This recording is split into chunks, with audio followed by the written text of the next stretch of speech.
Oke teman-teman, saya akan melanjutkan kembali pembahasan kasus pembunuhan di Subang, Jawa Barat ini yang sudah menjadi konsumsi masyarakat Indonesia dan juga ada banyak di luar negeri yang memantau kasus ini. Teman-teman, statement dari antara kuasa hukum Danu dan juga kuasa hukum dari Pak Rohman Hidayat ini sangat seru sekali ya. Jadi statement Bang Ahmad Taufan, saya menyimak waktu itu. Jadi mereka dari tim ATS ini ingin membongkar kasus. Akhirnya ada sebuah pernyataan ya secara kasarnya adalah mengorbankan klien. Oke, nanti kita bahas. Baik, sekarang saya mengambil dari keterangan Pak Rohman Hidayat dulu, yaitu kuasa hukum dari terdakwa Yosef Hidayah. Di sini Pak Rohman Hidayat ini yaitu fokus terhadap baju yang dipakai oleh Danu dan di situ ada DNA asing. DNA siapakah yang ada di baju Danu tersebut, dan ini sudah dibahas di persidangan oleh para ahli. Nah, teman-teman, Pak Rohman Hidayat menyampaikan di dalam sebuah persidangan, baik dalam pembacaan dakwaan dan juga keterangan saksi-saksinya itu, Pak Rohman mengatakan hampir di setiap berbagai media massa mengatakan saksi-saksi yang sudah dihadirkan di persidangan ini adalah ada settingan dan juga adanya kebohongan. Saya sendiri pun ya agak heran juga sih dengan statement Pak Rohman ya. Kenapa bisa menyebut ada settingan saksi dan juga bisa menyebut saksi-saksi adalah semuanya berbohong seperti itu. Nah, melihat dari kesaksian Angger dan juga Ibu Cici yang sudah menyebutkan, bahkan tidak dia itu menyebutkan itu dugaan, itu perkiraan, tapi langsung menyebutkan Pak Yosef melihat di CCTV-nya jam 5.30. Sedangkan ini dua orang adalah saksi, kalau satu orang bukan saksi. Ini sebenarnya kalau saya melihat dari berbagai ya sebagian saksi yang begitu banyak dihadirkan di persidangan menjelaskan, ini sebenarnya sudah agak memberatkan juga ke Pak Yosef ya, ke Abi, bahkan melihat Abi katanya seperti itu membeli makanan. Ini kan sudah ya, saksi-saksi ini kalau saya lihat sih tidak ada kepentingan dalam kasus ini ya. Mereka hanya melihat, bahkan mereka teman-teman mengorbankan waktu, pekerjaan, meninggalkan keluarga, terutama waktu ya, datang ke persidangan untuk memberikan kesaksian. Kalau misalkan mau berbohong, ngapain di persidangan, kan seperti itu kasarnya. Tapi ya kita lihat di persidangan ini ada orang jujur, ada orang bohong. Intinya tempat kejujuran dan juga tempat kebohongan. Lalu siapa yang akan menyimpulkan nanti adalah sang yang mulia hakim di sana, pimpinan tertinggi di persidangan tentunya teman-teman ya. Baik, di sini Pak Rohman Hidayat mengatakan semua saksi-saksi dalam keterangannya itu jelas itu kebohongan Danu juga. Kami meyakini, bahkan meyakini Danu ini berbohong, dan kami meyakini itu adalah kebohongan Danu yang diterima begitu mudah sekali oleh kepolisian Polda Jabar. Akhirnya dari Polda Jabar ini ditetapkanlah sesudah Danu menyerahkan diri, kliennya langsung ditetapkan menjadi tersangka Ibu Mimin, Pak Yosef, Abi, dan juga Arigi ketika Danu menyerahkan diri ke Polda Jabar. Nah, sedangkan menurut Pak Rohman Hidayat di sini mengatakan ada yang lucu sih kemarin ketika sidang ahli yang dihadirkan jaksa, justru ahli itu pada akhirnya membantah keterangan dari saksi-saksi fakta yang dihadirkan oleh jaksa penuntut umum dari pihak PH Danu. Nah, teman-teman, di sini Pak Rohman dalam sebuah statementnya juga mengatakan apa sih tujuan Pak ATS ini, katanya seperti itu, dijalankannya persidangan, apakah ingin meringankan kliennya atau bagaimana seperti itu. Padahal sudah jelas dari tim ATS, saya melihat di berbagai media adanya melaksanakan persidangan ini ingin membongkar kasus. Dari statement Pak Ahmad Taufan seperti itu.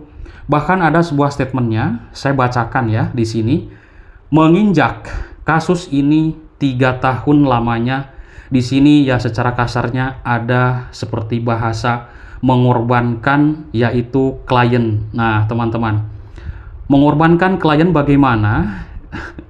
Di sini sangat luar biasa teman-teman ya. Jadi tim ATS ini melihat dengan keberanian Danu dan juga dengan perjuangannya sehingga ada bahasa tim ATS mengorbankan kliennya. Baik. yaitu Pak Rohman ini mengatakan kesaksian dari para saksi itu bohong dan apa tujuannya tim ATS yaitu menggelar persidangan ini. Ada statement seperti itu. Nanti teman-teman bisa simak, saya akan tampilkan linknya juga ya di bawah deskripsi. Teman-teman, justru kalau saya melihat dari keterangan Bang Ahmad Taufan, tim dari ATS kuasa hukum dari terdakwa Danu ini ingin sekali membongkar kasus ini. Nah, ketika saya menyimak dari yaitu pertanyaan majelis hakim pernah ada seperti ini, yaitu bertanya, apakah dari tim penasihat hukum ATS atau penasihat hukum Danu ini akan mengajukan eksepsi? Bang Taufan mengatakan tidak, kami tidak akan mengajukan eksepsi. Berarti kita juga sudah bisa menilai bahwa tim kuasa hukum dari ATS ini benar-benar ingin membongkar kasus Subang ini. Nah teman-teman, menginjak 3 tahun atau 2 tahun kurang lebih kasus ini, ya mulai terbuka perlahan-lahan sedikit demi sedikit, namun kelihatannya itu pasti ya akan terkuak kasus ini. Dan sekarang hari-hari menegangkan, sebentar lagi akan ada vonis kepada ya para tersangka dalam kasus Subang ini. Kemarin kan sudah dikatakan oleh majelis hakim bahwa sebentar lagi atau sedikit lagi permasalahan Pak Yosep sudah mulai beres seperti itu. Baik teman-teman, di sini waktu itu Danu ini masih menjadi saksi, lalu menyerahkan diri ke Polda Jabar. Menurut keterangan Ahmad Taufan dari kuasa hukum Danu, jika saat itu saksi Danu tidak menyerahkan diri ke Polda Jabar, kasus ini tak akan terbongkar. Begitulah menurut dari kuasa hukum ATS, dan ini lanjutnya dalam sejarah baru pertama kali terjadi, yaitu PH menjerumuskan kliennya menjadi tersangka. Terus terang, ini menjadi kali pertama PH menjerumuskan kliennya sebagai tersangka, menurut keterangan Ahmad Taufan. Bahkan di sini memang publik pun banyak juga yang mengatakan kenapa Bang Ahmad Taufan ini kliennya kok disuruh mengaku atau disuruh menyerahkan diri ke Polda Jabar. Ini luar biasa untuk meyakinkan klien. Dan beda katanya dengan penasihat hukum dari Pak Yosep yang ada hanya menyebutkan saksi-saksi yang sudah dihadirkan itu dibilang bohong, dan juga keterangan Danu juga bohong. Dan juga kenapa kok bisa-bisanya ada sebuah statement Polda Jabar begitu mudah menerima Danu dan juga LPSK. Kok tidak dilihat dulu tentang datanya? Itu kan statement Pak Rohman ya. Nah ini didebat lagi oleh publik yang saya simak di berbagai kolom komentar teman-teman. Oke, menurut keterangan dari Bang Ahmad Taufan tadi ada bahasa ini baru pertama kali dalam sejarah kasus itu menjerumuskan seorang kliennya. Tentunya menurut Pak Rohman dalam tambahan statementnya, ini bukanlah hal yang gampang dan mudah, akan tetapi melalui proses panjang dan juga tahapan yang panjang, rumit, dan sulit. Ya, kita harus memberanikan diri untuk melakukan pendekatan terhadap yang bersangkutan, yaitu Ramdhanu. Didekati, akhirnya Danu terbuka, ya sudah langsung mengakui apa yang diperbuat, menyebutkanlah nama-nama yang lain. Pak Yosep, Mimin, Abi, Arigi disebutkan Danu, disebutkan bukan dia saksi tapi dia adalah saksi pelaku. Bayangkan pelaku mengakui, teman-teman. Pelaku mengakui langsung menyebutkan rekan-rekannya yang lain. Tapi dari pihak Pak Yosep sampai saat ini tidak mengakui sama sekali. Katanya mau bongkar ya. Oke, seperti itu. Nah, teman-teman, dalam persidangan hari ini juga seru sekali. Lalu kita lanjutkan statement dari Pak Rohman ya.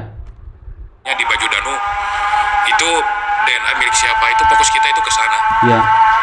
Jadi apapun yang disampaikan oleh Danu dalam persidangan, baik di dalam dakwaan maupun keterangan saksinya, jelas itu kebohongan Danu.